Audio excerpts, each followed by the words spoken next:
through Christ that gives me the strength. Philippians chapter 4. We want to read 2 verses, 12 and 13. I know both how to be abased, and I know how to abound. Everywhere and in all things, I am instructed both to be full and to be hungry, both to abound and to suffer need. I can do all things through Christ, which strengtheneth me. A lot of people quote this scripture, but out of context, only in the positive side. What Paul is saying here is that I can do all things. I know how to live in want. I know how to live in plenty.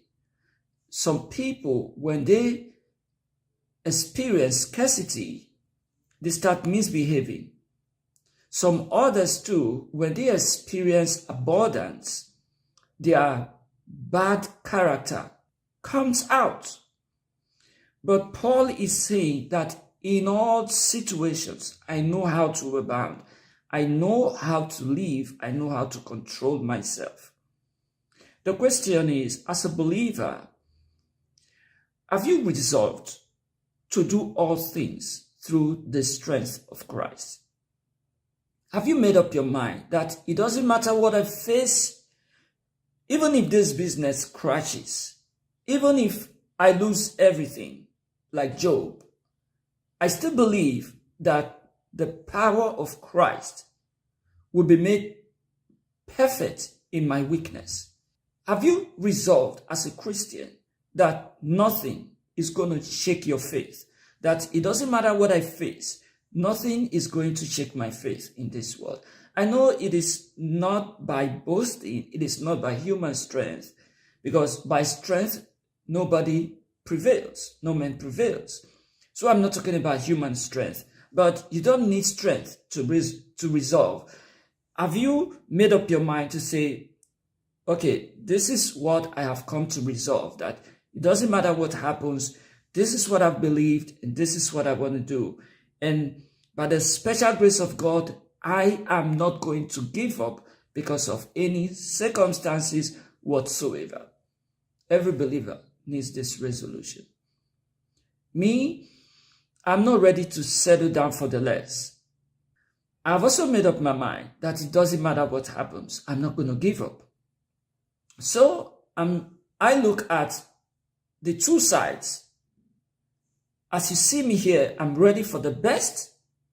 I'm not ready for the good. I'm not ready for the average. I'm only ready for the best.